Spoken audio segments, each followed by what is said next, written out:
जय हिंद, जय जवान, जय किसान। देश के सभी क्रांतिकारी नौजवान साथियों को राजेश्वर यादव का प्रणाम। मेरे नौजवान साथियों, आज उत्तर प्रदेश के अंदर, उत्तर प्रदेश ही नहीं बल्कि पूरे देश के अंदर अब ओबीसी एससी एसटी का आरक्षण खत्म करने की पूरी तैयारी कर ली गई है। जब यही चुनाव आया था, चुनाव जब नजदीक आ रहा था, तो जितनी भी राजनीतिक पार्टियां थी, सारी की सारी राजनीतिक पार्टियां पिछड़े समाज के लोगों को यानी ओबीसी एससी एसटी के लोगों को एक झुनझुना थमा करके सत्ता में आने की कोशिश कर रहे थे। आज एससी एसटी ओबीसी का जो आरक्षण है वह पूरी तरीके से खत्म करने के लिए सरकार अपनी पूरी ताकत लगा चुकी है। वह चाहे संवैधानिक संस्थाओं के जरिए और चाहे स्वयं के जरिए, यानी अनेकों तरीके से इनको पिछड़े ओबीसी एससी एसटी के हक और अधिकार को खत्म करना है। जिसका सीधे सीधे उदाहरण आप लोगों को जो टीचर की वैकेंसी निकली थी, जो कि 69,000 शिक्षक के नाम से जाना जाता है, वह 69,000 जो शिक्षक की भर्ती हुई है उसमें बहुत लंबी धांधली हुई है। यह अभ्यर्थी जो एससी एसटी ओबीसी के लोग हैं उनका यह कहना है कि बहुत बड़े स्तर पर इस पर जो है धांधली की गई है। सबसे पहले तो जो है जब इसकी वैकेंसी आई और जब इसका जो है मेरिट बनाया जाने लगा, तो उसमें जो एससी एसटी ओबीसी के लोग हैं उनकी मेरिट हाई बनने लगी। जब उनकी मेरिट हाई बनने लगी तो वह लोग जो है सामान्य वर्ग में जाना शुरू किए, और जब इनको लगा कि अगर सामान्य वर्ग में ये लोग चले जाएंगे तो इनकी जो भर्तियां हैं ये ज्यादा लोग टीचर बन जाएंगे, तो इनको किस तरीके से कम किया जाए, इनको किस तरीके से बाहर किया जाए, उसके लिए ये लोग हाई कोर्ट का दरवाजा खटखटाते हैं। और जब हाई कोर्ट में जाते हैं तो हाई कोर्ट कहता है कि ओवरलैपिंग नहीं होनी चाहिए, जो जिस कैटेगरी में भरा हुआ है उसका सिलेक्शन उसी कैटेगरी में होना चाहिए। तो आप ये बताइए कि अगर ओवरलैपिंग खत्म होगी, ओवरलैपिंग अगर खत्म होगी तो एससी को 22% आरक्षण है, ओबीसी को मात्र 27 है। और जबकि ओबीसी की जो संख्या है, ओबीसी की संख्या 60% है, लेकिन 60% लोगों को महज 27% मिलेगा आरक्षण, और 51% आरक्षण सीधे केवल 12% लोगों को मिल जाएगा। और 12% लोगों का आरक्षण जो है 51% से पेट नहीं भर रहा है, उनको 10% और दे दिया गया। ये वही लोग हैं जो हमेशा से ये कहते थे कि आरक्षण जो है ये भीख है, आरक्षण को भीख बताते थे, आरक्षण को बैसाखी बताते थे। लेकिन यही लोग 10% जब आरक्षण इनको मिला तो वो बाबा जी का प्रसाद हो गया, बाबा जी का प्रसाद हो गया। यानी 51% तो लेते ही लेते थे, 10% इनको जब और मिला तो वो बाबा जी का प्रसाद हो गया। लेकिन वह आरक्षण, वह जो आरक्षण है, वह आरक्षण कहां कहां लागू हुआ, ये लोग बताएं। जो लोग आरक्षण का विरोध कर रहे हैं ये लोग ये बताने का काम करें कि हाई कोर्ट में जो जजों की नियुक्ति होती है कोलोजियम सिस्टम से, सुप्रीम कोर्ट में जो नियुक्ति होती है कोलोजियम सिस्टम से, उसमें कितने एससी एसटी ओबीसी के लोग जाते हैं। जब से इनको आरक्षण मिला है 27%, 60% के जगह केवल 27% आरक्षण मिला है, लेकिन उनका ये 27% भी खत्म किया जा रहा है कि 27% इनको मिले ना। अभी आप लोगों ने देखा होगा कि देखिए हमारे पास पूरा रिकॉर्ड है, पूरा मैं ऑन रिकॉर्ड आया हूं, मेरे पास पूरा रिकॉर्ड है। लेकिन आप लोगों से गुजारिश है, आप लोगों से आग्रह है कि इस आरक्षण के मुद्दे पर, चाहे ओबीसी एससी एसटी के अधिकारों की जब बात आती है तो इस पर टेलीविजन चैनल के लोग मौन हो जाते हैं, क्योंकि टेलीविजन चैनल पर भी मनु मीडिया है, यानी मनुवादी विचारधारा के लोग हैं जो एससी एसटी ओबीसी को दरकिनार करना चाहते हैं। तो मेरा आप लोगों से गुजारिश है, आप लोगों से आग्रह है कि इसमें जो है 20 से 25 हजार लोगों के भविष्य की बात है, एससी एसटी ओबीसी के अधिकारों की बात है, उनके हक की बात है। आज टीचर की जगह में, टीचर में जो है आपका आरक्षण खत्म किया गया है, और कल आपका पुलिस में खत्म हो जाएगा, चपरासी में खत्म हो जाएगा। यानी इससे ज्यादा तो आप कुछ बन नहीं पाए हैं आरक्षण से। आरक्षण से आप केवल चपरासी बने हैं, सिपाही बने हैं, और बहुत किए हैं तो टीचर बन गए हैं। लेकिन यहां से भी आप लोगों को किनारे किया जा रहा है। तो मैं आप लोगों से गुजारिश करूंगा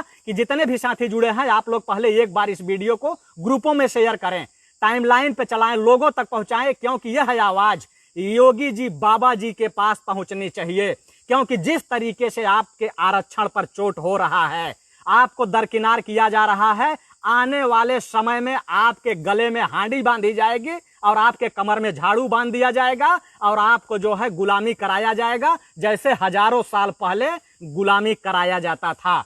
लेकिन मैं आप लोगों से गुजारिश करूंगा कि आप लोग फटाफट 1000 लोगों को जोड़ दीजिए और उसके बाद मैं डाटा सहित ऑन द डाटा सहित मैं आप लोगों को सारा डिटेल मैं बताऊंगा कि किस तरीके से आप लोगों के पैरों में कुल्हाड़ी मारी जा रही है, पिछड़े समाज का हक और अधिकार खत्म किया जा रहा है, SC ST OBC का हक अधिकार खत्म किया जा रहा है। लेकिन पिछड़े समाज के नेता जो आपका वोट लेते हैं, आपके वोट से वो सत्ता में जाते हैं, वो इस समय बोल नहीं रहे हैं, जो अपने आप को पिछड़ों का ठेकेदार बताते हैं। वो कोई भी हो, मैं किसी का नाम नहीं ले रहा हूं, कोई भी हो जो पिछड़ों का ठेकेदार है वो आवाज नहीं उठा रहा है। मैं ये कहना चाह रहा हूं कि आज पिछड़ों के नेता में समाजवादी पार्टी है और बसपा है, जो कि SC ST OBC को लेके चलने वाले लोग थे। लेकिन आज इनकी मानसिकता, इनकी विचारधारा कहां चली गई कि पिछड़े समाज के लोगों का हक और अधिकार खत्म हो रहा है, लेकिन ये बोलने का काम नहीं कर रहे हैं। आपने देखा होगा कि जब मंदिर का मुद्दा आया तो वहां ट्रस्ट बना,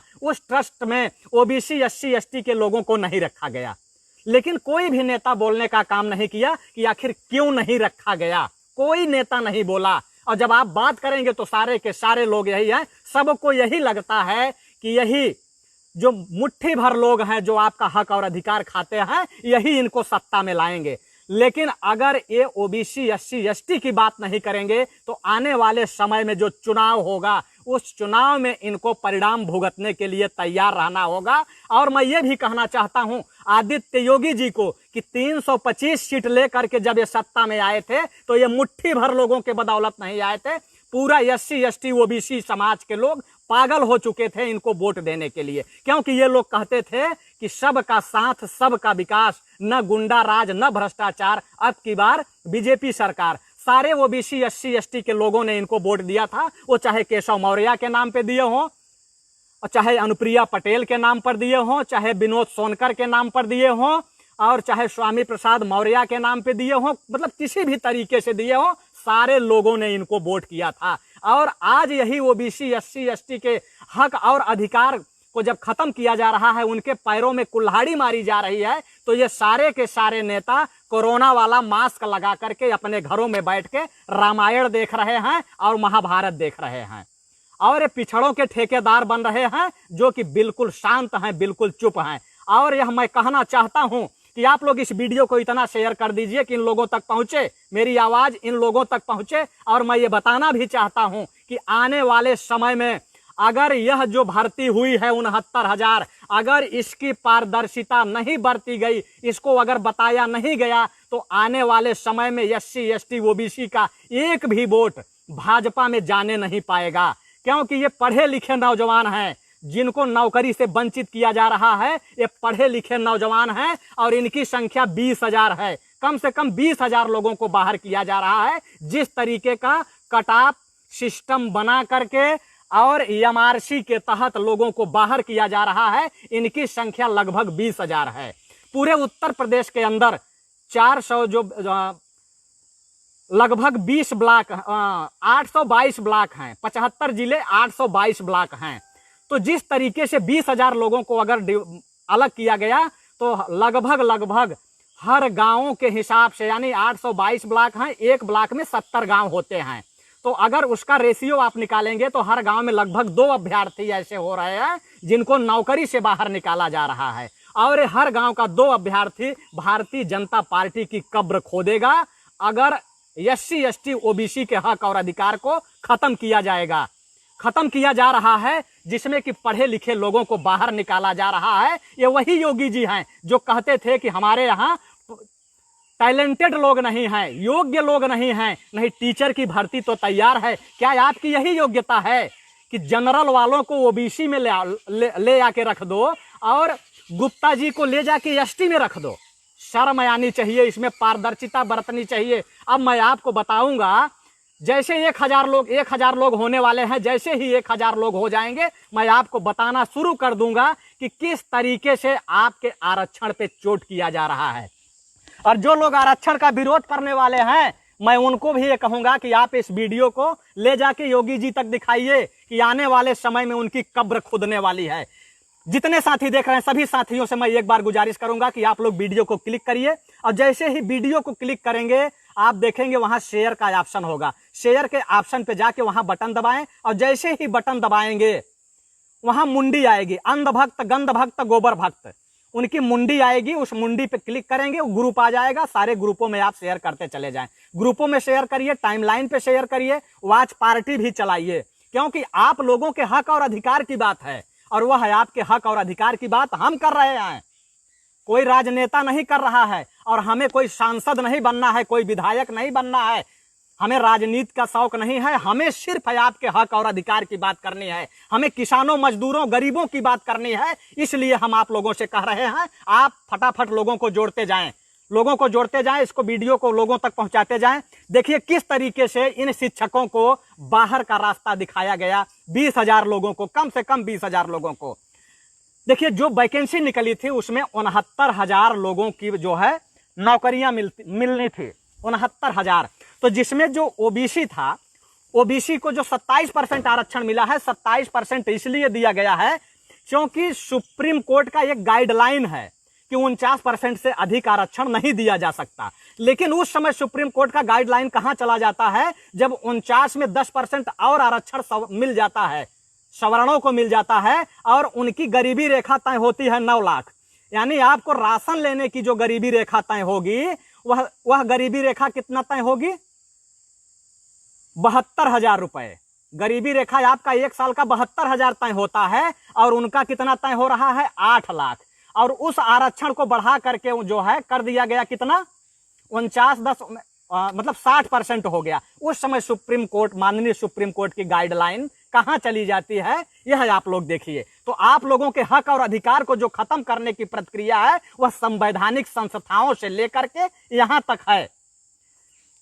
तो देखिए इसमें हुआ क्या कि जब 69,000 लोगों की जब भर्ती होती, तो जो 27% सीटें आ रही थी, 27% सीट जो आ रही थी ओबीसी की, उसमें 18,630 लोगों को नियुक्ति मिलनी थी। और इसमें पास कितना हुए थे, 84,800 कुछ लोग। तो उनकी मेरिट इतनी हाई जा रही थी कि उनको जनरल में जाना था, क्योंकि जनरल की जो सीटें हैं वो 51% सुरक्षित थी। तो 51% सुरक्षित मात्र 12% लोगों के लिए होगी, यह सरासर अन्याय होगा, यह बिल्कुल गलत है। उसमें यह था कि आपको ओवरलैपिंग दी जाएगी। अगर आपका मेरिट हाई जाता है तो आपको 51% में डाल दिया जाएगा। लेकिन इसमें क्या हुआ कि अगर आपकी मेरिट हाई गई तो आपको जहां जनरल में जाना चाहिए वहां जनरल में न डाल करके सीधे सीधे आपको डाल किस में दिया गया, एमआरसी।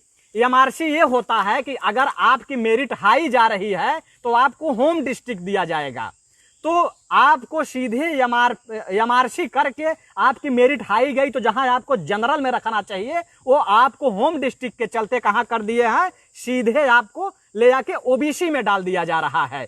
यानी आपको जनरल में न डाल के ओबीसी में डाल दिया जा रहा है। तो सीधे सीधे आपकी ओवरलैपिंग खत्म कर दी जा रही है। और आपको मैं बताऊंगा कि सबसे गजब तो तब हो गया कि जब अर्चना तिवारी को एमआरसी के तहत ओबीसी की कैटेगरी में डाल दिया गया। अब आप बताइए कि तिवारी जी कब से जो है ओबीसी होने लगे, और विनय कुमार गुप्ता को एसटी में डाल दिया गया। एसटी समझिए कि एसटी जनजाति होती है, उनको अगर एससी में डाला गया होता तो थोड़ा बहुत ये भी आप सोच सकते थे, लेकिन इनको एसटी में डाल दिया गया। यानी जहां की आपके काबिलियत, आपको टैलेंट में आपको जनरल में जाना चाहिए, आपको जनरल में न, जनरल वालों को उल्टा ओबीसी में घुसाया जा रहा है। और आप लोग चुप हैं, आप लोगों को केवल यही दिख रहा है,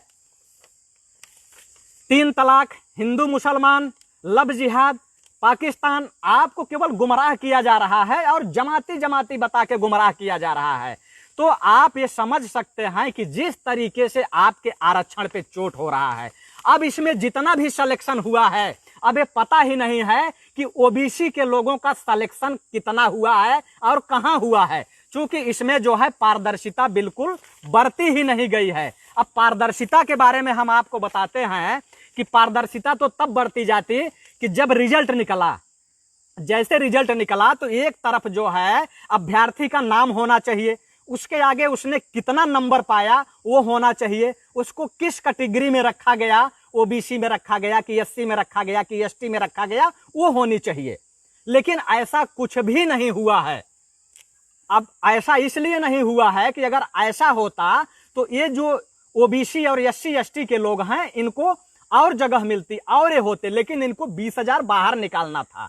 और यह योगी जी की मानसिकता है। योगी जी की मानसिकता को तो मैं उसी दिन समझ गया था कि जैसे ही ये सत्ता में आए थे, जब सत्ता में आए थे तो ये जब अखिलेश यादव के आवास को धुलवाने का काम किया था, तो आवास जब धुलवाया गया था तो साबुन से भी धुला जा सकता था, सैनिटाइजर से भी धुला जा सकता था। आजकल सैनिटाइजर का प्रचलन ज्यादा बढ़ गया है कि मुंह भी लोग सैनिटाइजर से धोने लगे, हाथ भी धोने लगे, तो उस आवास को धुलवाया जा सकता था। लेकिन योगी जी ने गौमूत्र गंगा जल से धुलवाया। इसलिए धुलवाया कि उनके मन में ओबीसी और एससी एसटी को लेकर के नफरत थी उनके अंदर। इसलिए उन्होंने धुलवाया और ये बताया कि हम सामंतवादी और मनवादी विचारधारा को लेकर के सत्ता में आ रहे हैं और ओबीसी एससी एसटी के लोगों को हम शूद्र बना के छोड़ेंगे। और शुरुआत हो भी गई, इस भर्ती से शुरुआत हो गई है आपको शूद्र बनाने की।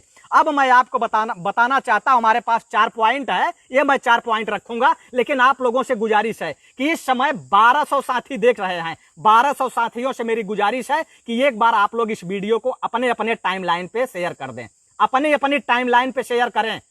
अगर आप शेयर नहीं करेंगे तो ये आपकी आवाज नहीं पहुंचेगी। अखिलेश यादव को भी बोलना चाहिए, ये पिछड़ों के ठेकेदार तो बने हैं, लेकिन आखिर इस पे क्यों नहीं बोल रहे हैं? इतनी बड़ी धांधली हुई है, आज लगातार ओबीसी एससी एसटी की हत्याएं हो रही हैं, उनके बहन बेटियों के साथ अत्याचार हो रहा है, दुराचार हो रहा है। आखिर इनको बोलना चाहिए, आखिर बोलेंगे नहीं तो आज कैसे वोट देंगे? जितने भी समाजवादी पार्टी के लोग हैं ये कहते हैं कि हमको कुशवाहा वोट नहीं करता है, हमको विश्वकर्मा वोट नहीं करता, हमको प्रजापति वोट नहीं करता, हमको कुर्मी वोट नहीं करता। आखिर जब उनके हक और अधिकार की बात आती है तो आप लोग तो चुप रहते हो, और जब आप नहीं बोलोगे तो फिर आपको ये सत्ता में कैसे लाएंगे?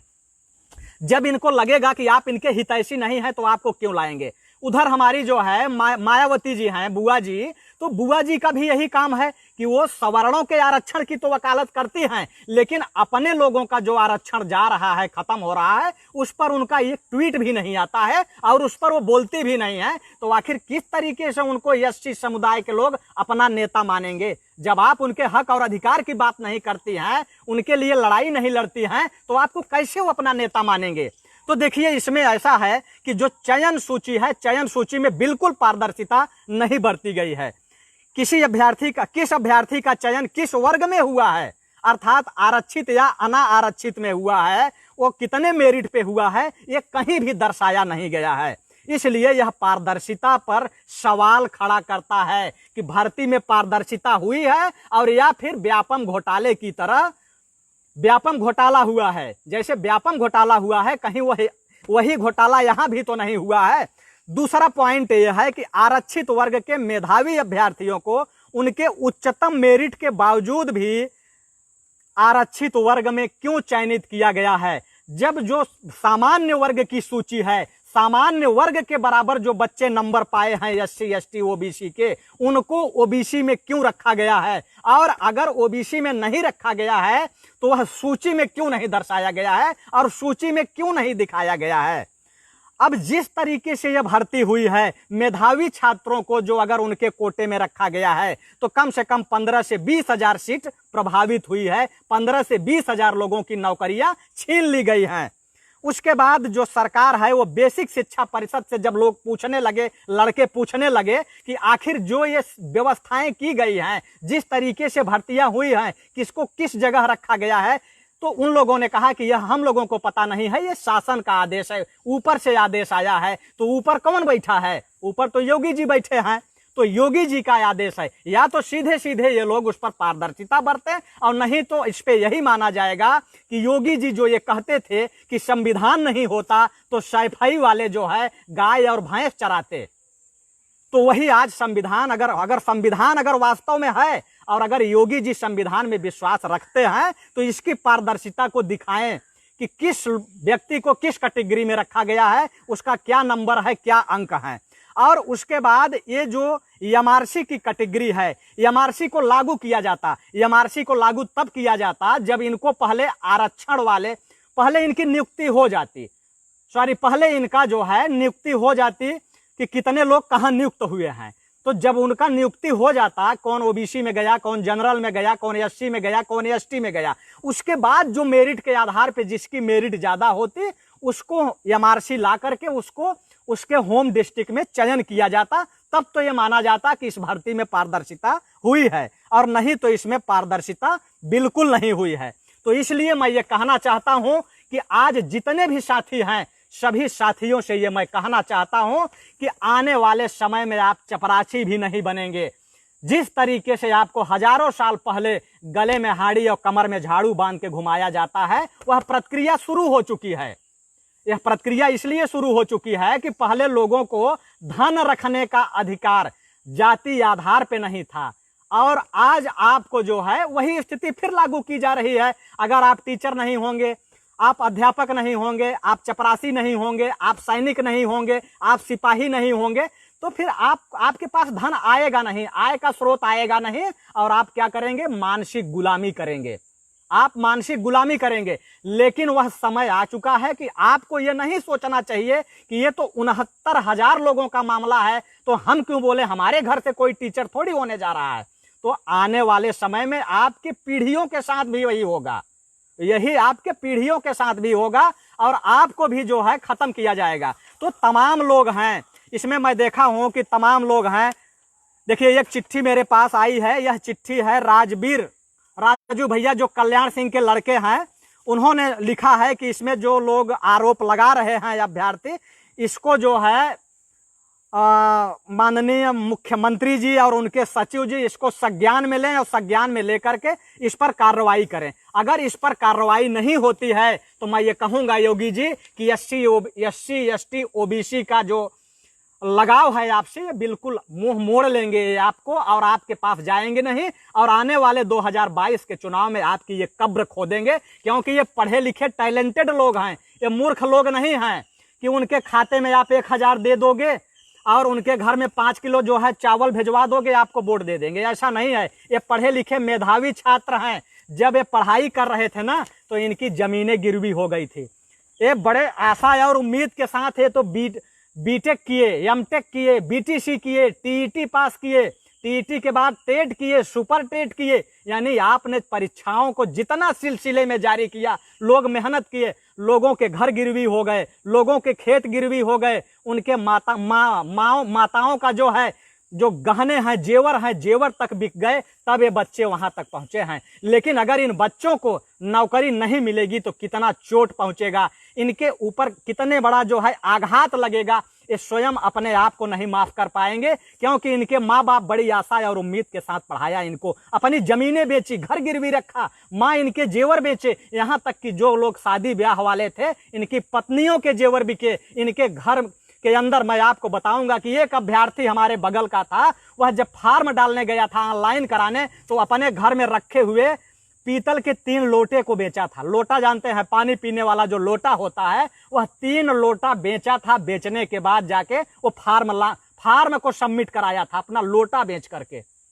लेकिन अगर ऐसे लोगों को नौकरी से वंचित किया, उनके टैलेंट के बाद, नौकरी मिलने के बाद अगर उनको बाहर निकाला जाएगा तो उन पर कितना चोट पड़ेगी, कितना बड़ा आघात होगा, यह आप समझ सकते हैं। जितने साथी देख रहे हैं, मैं सभी साथियों से गुजारिश करूंगा कि आप लोगों के अंगूठे में दर्द नहीं होना चाहिए। आपको एक शेयर करने में आपका अंगूठा दर्द करता है, और यहीं आप देख लीजिए कि कितने अंध भगत आके गाली दे रहे हैं, और गाली लिखने में उनको कितनी बार अंगूठों का प्रयोग करना होता है, ये आप समझ सकते हैं। अंगूठों का प्रयोग करके गाली दे रहे हैं, ट्रोल कर रहे हैं, लेकिन आप लोगों के अंगूठे में दम नहीं है कि आप लोग इसको शेयर करें, अपनी टाइमलाइन पे शेयर करें। क्योंकि आपको दर्द होता है, आपको पीड़ा होती है। अरे अगर आपको दर्द और पीड़ा होगा ना, तो आने वाले समय में मैं बता रहा हूं कि आज आप दूसरे की आवाज को नहीं शेयर कर पा रहे हो, खुद तो बोल नहीं सकते हो, लेकिन दूसरे के आवाज को नहीं शेयर कर पा रहे हो, तो आने वाली समय में आपकी जो पीढ़ी होगी ना, वो गूंगी पैदा होगी, लूली पैदा होगी, लंगड़ी पैदा होगी, और विकलांग होगी। उसके हाथ में कटोरा होगा, और कटोरे में भी कोई 1 रुपए डालेगा नहीं। जिस तरीके से हजारों साल पहले लोग इनकी गंदगी को अपने सर पे रख के ढोते थे ना, कमर में झाड़ू और गले में हाड़ी बांध के, वही स्थिति होगी आने वाले समय में, ये देख लीजिएगा। तमाम अंधभगत गाली दे रहे हैं, उनको गाली देने दीजिए, उनसे मेरा कोई लेना देना नहीं है, लेकिन मैं उनके माँ और बाप को जरूर सल्यूट करता हूं कि इन्होंने ऐसी नाजायज औलादों की जो परवरिश की, वो कितना दुख झेल के इनको जो है परवरिश की होगी। जब आज यहाँ गाली दे रहे हैं तो ये बचपन में उनको भी गालियां देते रहे होंगे। तो हमें उनसे नहीं मतलब है, लेकिन जितने भी साथी देख रहे हैं, मैं खास करके ये कहूंगा ओबीसी एससी एसटी के लोगों को कि आप लोग वीडियो को शेयर करते रहें, लोगों तक पहुंचाते रहें। और मैं ये जरूर कहूंगा कि इस वीडियो को आप लोग अखिलेश यादव और मायावती तक पहुंचाएं, क्योंकि अखिलेश यादव और मायावती ये दोनों के दोनों लोग एससी एसटी ओबीसी के को मसीहा बताते हैं अपने आप को, लेकिन जब उनके ऊपर तलवारें पड़ रही है, उनके हक और अधिकार खत्म किए जा रहे हैं, उनकी बहन बेटियों के साथ रेप हो रहे हैं, उनको जिंदा जला दिया जा रहा है, तो उस पे बहस नहीं हो रही है, उस पे डिबेट नहीं हो रहा है, और न तो ये लोग बोल रहे हैं। और मैं अपील करूंगा मायावती जी से और अखिलेश यादव से कि इस मुद्दे पर जितना जल्दी हो सके उनको लाइव आकर के बोलना चाहिए कि यह पिछड़ों के साथ, ओबीसी के साथ कितना बड़ा अन्याय हुआ है कि ओबीसी वालों को जहां जनरल में जाना चाहिए, वहां अर्चना तिवारी जैसे लोगों को ओबीसी में डाल दिया गया। शर्म नहीं आती? चुल्लू भर पानी में डूब के मरना चाहिए, या तो योगी जी को माफी मांगना चाहिए कि यह जो है तकनीकी खराबी है, इसको दुरुस्त किया जाएगा और पूरी पारदर्शिता को जो है वो लागू किया जाएगा। और देखिए इधर विजय कुमार गुप्ता, मान लीजिए गुप्ता, ये मैं मान सकता हूं कि ओबीसी में आते होंगे, ओबीसी में आ सकते हैं, लेकिन इनको एससी और एसटी, यानी एससी में नहीं एसटी में डाल दिया गया है। जहां की जनजाति के लोगों को डालना चाहिए वहां डाल दिया गया है। तो यह पूरी तरीके से जो है इस भर्ती में भ्रष्टाचार हुआ है, धांधली हुई है। अगर धांधली नहीं हुई है तो इस पर जो है दोबारा से लिस्ट जारी होनी चाहिए। कौन लड़का कितना नंबर पाया है, उसको किस कैटेगरी में रखा गया है, ओबीसी जनरल कहां रखा गया है, उसमें जाना चाहिए। और उसके बाद रही बात कटऑफ की, कटऑफ में भी लंबी धांधली हुई है। देखिए मैं बताता हूं कि जो कटऑफ हुआ है, वो कटऑफ का जो अंतर है वो मात्र 0.4 का है, और उसको जो है कम से कम 3 गुणांक का अंतर होना चाहिए। कम से कम 3 गुणांक का अंतर तो जरूर होना चाहिए, लेकिन सिर्फ 0.4 का अंतर दिया गया है। तो पूरी तरीके से यह जो है एक बहुत बड़ी धांधली है। अगर इसकी जांच होगी, अगर इसकी जांच होती है तो इसमें लंबे रैकेट पकड़े जाएंगे। अभी प्रयागराज में कुछ रैकेट पकड़े गए हैं, मुन्ना भाई पकड़े गए हैं, जिसमें कि वो लोग नकल कराने के नाम पर 7-7 लाख रुपए, 8-8 लाख रुपए लिए थे, और वो लोग पकड़े गए हैं। तो इसमें एक लंबी धांधली हुई है, बहुत बड़ी धांधली हुई है। लेकिन मैं ये कहना चाहूंगा कि इस धांधली को रोकने के लिए विपक्षी जो नेता हैं, जो विपक्ष के नेता हैं, मायावती और अखिलेश यादव का बोलना बहुत जरूरी है। लेकिन आज क्यों नहीं बोल पा रहे हैं? मुझे ये लगता है कि इनको ये लगता होगा कि अगर हम इस पर बोलेंगे तो हमारे ऊपर वाले जो हैं वो नाराज हो जाएंगे। तो मैं ये कहना चाहूंगा कि ऊपर वाले आपको एक भी वोट नहीं करेंगे। मेरा खुला चैलेंज है, वो चाहे मायावती हो और चाहे अखिलेश यादव हो, मैं दोनों को कहना चाहूंगा कि जब तक बीजेपी धांधली करके एससी एसटी ओबीसी के पैर पे कुल्हाड़ी चलाती रहेगी, तब तक ये अपर लोग आपको एक भी वोट नहीं करेंगे। वो भले आपके पार्टी से जुड़े रहें, लेकिन उनके घर की एक वोट नहीं मिलेगी।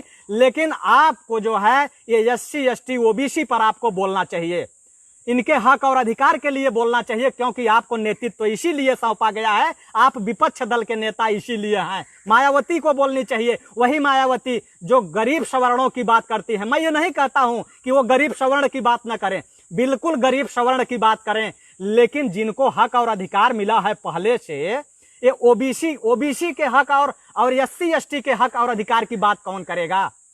क्या ओबीसी और एससी एसटी के मायावती जी 4 बार मुख्यमंत्री बन गई तो पूरा एससी समाज जो है, एससी एसटी, वो अमीर हो गया, उसको आरक्षण की जरूरत नहीं है?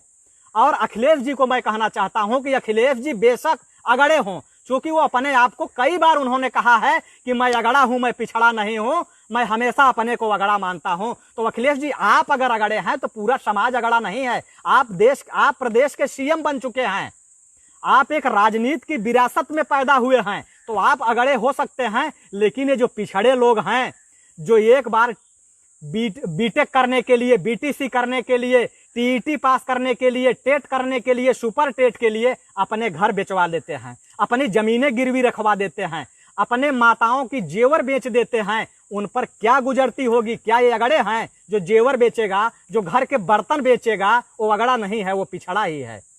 तो जब तक आप इनके हक और अधिकार की बात नहीं करेंगे, ये आपके साथ कैसे जुड़ेंगे? यही समाजवादी लोग कहते हैं कि हमको किसी जात के लोग वोट नहीं करते हैं, सिर्फ यादव व मुस्लिम वोट करते हैं और अदर बिरादरी के लोग नहीं करते हैं। प्रजापति, कुशवाहा, मल्लाह, निषाद, बिंद और तमाम जातियां जो है पिछड़ी की तमाम हैं, माझी हैं, धीमर हैं, क्या क्या है, तमाम हैं। इनको तो 6700 जातियों में बांटा गया है। तो ये सारे के सारे लोग हमको वोट क्यों वोट करेंगे भाई? जब आप उनके हक और अधिकार की बात नहीं करेंगे, उनके लिए लड़ाई नहीं लड़ेंगे, उनके नेतृत्व की बात नहीं करेंगे, तो आपके साथ कैसे आएंगे? आज 69,000 शिक्षकों में जो चयनित हैं, इसमें 20,000 घरों के चूल्हे जलने का सवाल है, 20,000 लोगों की नौकरियों का सवाल है, 20,000 घरों के चूल्हा जो जलने वाला था उनकी बात है। तो उनके लिए आपको बोलना पड़ेगा, और नहीं तो ये बच्चे कहाँ जाएंगे?